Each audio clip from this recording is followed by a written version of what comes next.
Hi, this is Tom Pritchard again with part three of Retreat. Part three of Retreat. We are all on retreat thanks to the coronavirus. And I have to start out with a bit of an apology. It's a bit because I can't do too much about it, is why it's taken so long sometimes in between these videos is I have Parkinson's. And yeah, the Parkinson's disease is a great teacher to me, as for all of us, the coronavirus can be. And that's what I want to bring across in this series is how the coronavirus is a teacher to us. So I have to talk a little bit about how the Parkinson's disease is a teacher to me. And what they both do is make us slow down. Therefore, the retreat. And what's one of the greatest things about a retreat is you retreat within yourself. You withdraw somewhat from the outside world and having contact with people in the outside world. You know, maintain your distance and no touching, and so much is done by video like this. And part of that turning within and retreating is silence. And that's part of what a retreat is silence, or maybe all of what a retreat is. Because when you're silent, you still the limited conditioned mind, and when the mind stuff, our thoughts and our concepts and our beliefs, isn't getting in the way anymore, something from within can emerge.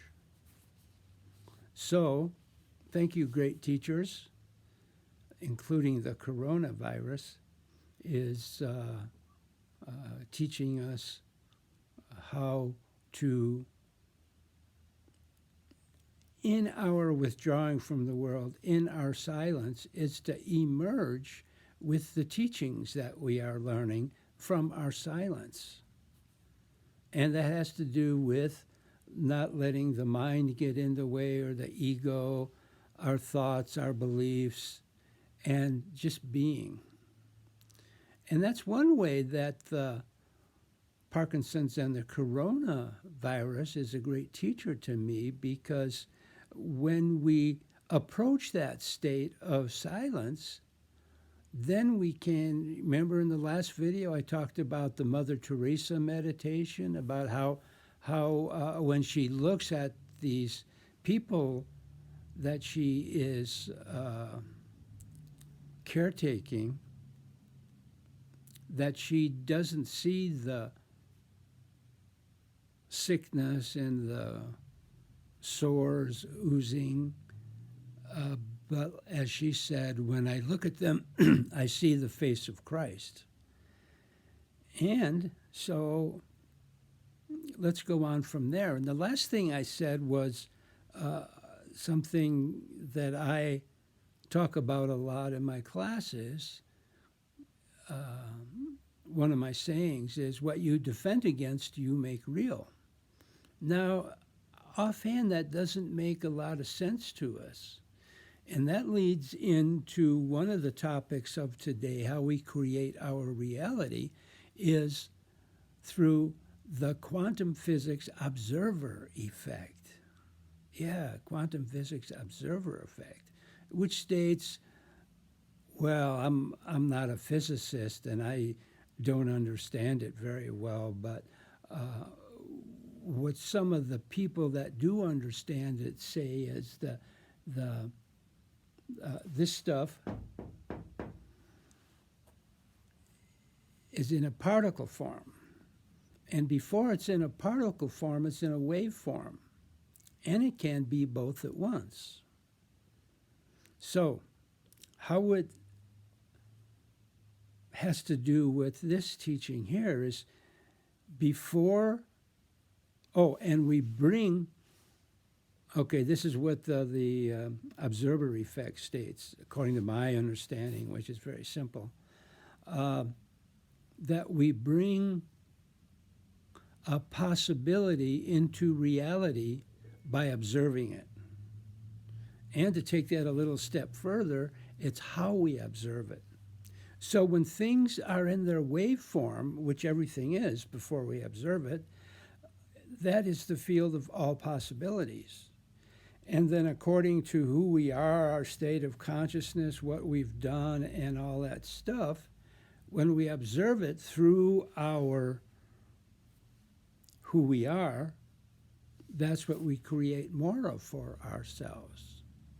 So, but before we observe it, that's the field of all possibilities.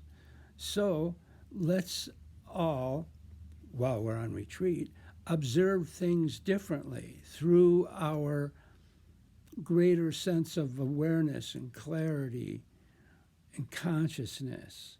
Let's observe things as kindness, compassion, even bliss. So do that now. That can be an every moment meditation, like the Mother Teresa meditation, because when you see other people as their true selves, as their deeper self, you might say, their true self, it's not hard to be kind and compassionate to them because that's what you see at that deeper level. You don't see at the grosser levels of anger and fear. We talked about fear. Yeah, fear can be a teacher too, but it can also very easily overshadow you. So let fear too be your teacher, and let it awaken you to the retreat that you're on and these deeper states of consciousness that you arrive to through silence. Because that's what meditation is really about. Yeah, we're going to talk a lot about meditation. I know I've been going slow, but meditation in its essence is doing nothing. Now that doesn't make sense either, as does what you defend against you make real. And I'll say more about these things. Now, what you defend against you make real, connect that to the observer effect, how you observe things. So if you observe things as something you must defend against and fear, because that's why you have to defend against it, because of our biological imperative of survival, then you create that state of consciousness